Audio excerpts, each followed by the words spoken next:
అమ్మ చనిపోయిన తర్వాత జీవితం అది మాటల్లో చెప్పలేని ఖాళీ. అమ్మ ఉన్నప్పుడు మన సమస్యలు ఎంత పెద్దవైనా ఆమె దగ్గర చెప్పుకుంటే మనసు తేలికగా అయిపోతుంది. అమ్మ ఉన్నప్పుడల్లా ఎక్కడికి రా, జాగ్రత్తగా ఉండు, టైంకి తిను అని చెప్పే ఆ గొంతు ఇప్పుడు మూగపోయింది. ఇంట్లో అమ్మ గొంతు నా చెవులకు అతుక్కుపోయింది. కానీ ఇప్పుడు ఆ మాటలు వినిపించవు. అమ్మ ఇప్పుడు లేదని నా మనసు ఇప్పటికీ నమ్మడం లేదు.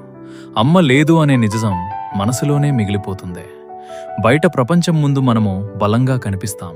కానీ రాత్రి ఒంటరిగా ఉన్నప్పుడు అమ్మ జ్ఞాపకం వచ్చి నిశ్శబ్దంగా కన్నీళ్లు వస్తాయి.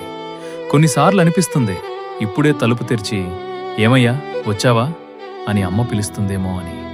కానీ ఆ తలుపు మాత్రం నిశ్శబ్దంగా ఉంటుంది. అప్పుడు అర్థమవుతుంది అమ్మ లేని జీవితం అంటే ఇల్లు ఉన్నా ఇల్లు లేనట్టే. ఎందుకంటే మనల్ని నిజంగా మించే మనిషి అమ్మ ఒక్కరే.